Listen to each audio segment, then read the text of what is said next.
आज ABP news को ही interview में अखिलेश यादव ने एक बात कही है कि कानून व्यवस्था को लेकर के मनमानी हुई है और कोरोना के प्रबंधन में सरकार फेल रही है। देखिए, मैं वही तो कहता हूँ ना, जो कोरोना कालखंड में 2 वर्षों तक कहीं दिखाई नहीं दिए। यहाँ तक कि अखिलेश जी अपने संसदीय क्षेत्र आजमगढ़ भी नहीं गए। आजमगढ़ की जनता को प्रश्न पूछना चाहिए था, जब इस संकट में था वे कहाँ थे। वे आज कोरोना प्रबंधन, जिस उत्तर प्रदेश के कोरोना प्रबंधन को देश और दुनिया ने सराहा है, आज उस पर प्रश्न खड़ा कर रहे हैं। और मैं इसीलिए इस बात को बार बार कहता हूँ कि समाजवादी पार्टी की जो सिंपैथी है, उनकी संवेदना है, वह गरीब के लिए नहीं है, नौजवान के लिए नहीं है, महिलाओं की सुरक्षा के लिए भी नहीं और अन्नदाता किसानों के लिए भी नहीं है। उनकी संवेदना तो पेशेवर माफियाओं के प्रति है और आतंकियों के प्रति है। योगी जी, आप अक्सर कहते हैं कि अखिलेश यादव दोपहर में सोकर उठते हैं। एक तो पहला सवाल ये है कि आपको पता कैसे चला, और दूसरा हम ये भी जानना चाहेंगे कि आपकी दिनचर्या क्या रहती है। सुबह उठते हैं, फिर आगे क्या पूजा पाठ किस तरह से होता है? देखिए, मेरी तो दिनचर्या सुबह ब्रह्म मुहूर्त में प्रारंभ हो जाती है, 4 बजे से प्रारंभ हो जाती है।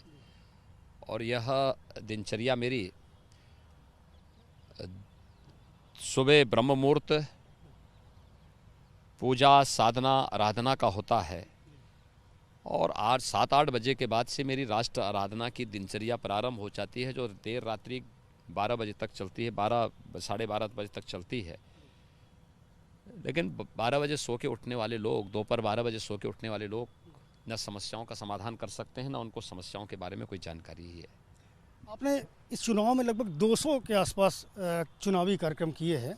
क्या लगता है किस क्षेत्र से सबसे ज़्यादा समर्थन मिल रहा है आपको? सभी जगह से भारतीय जनता पार्टी को प्रचंड बहुमत मिल रहा है। और मुझे लगता है कि आधी आबादी यानी महिलाओं ने तो सभी रिकॉर्ड तोड़े हैं मतदान के लिए, सुरक्षा के माहौल को लेकर के, और गरीब कल्याणकारी योजनाओं का जो लाभ पूरी पारदर्शी तरीके के साथ उन लोगों तक पहुंचा, इसके लिए जनता जनार्दन का अपार स्नेह और समर्थन मिल रहा है।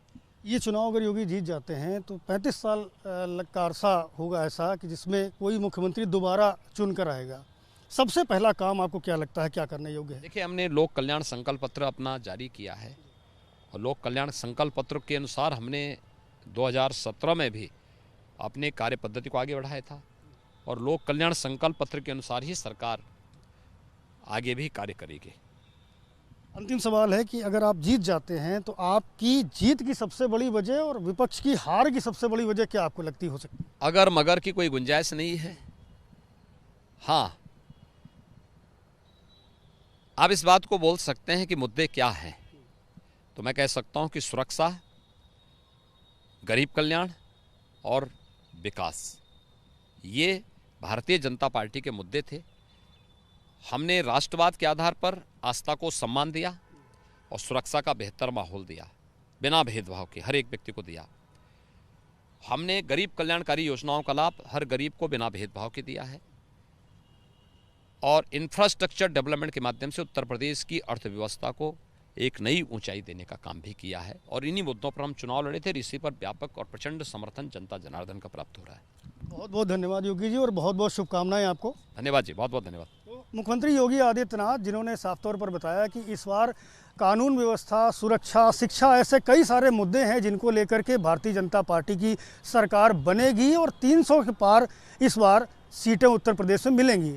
तो आपने देखा ये खास इंटरव्यू, और मैं एबीपी न्यूज़ से संजय त्रिपाठी, और इस वक्त योगी आदित्यनाथ यहाँ से रवाना हो रहे हैं। खास खबरों के लिए देखते रहिए एबीपी न्यूज़, और सबसे तेज़ नतीजे भी आपको दिखेंगे तो सिर्फ और सिर्फ एबीपी न्यूज़ पर।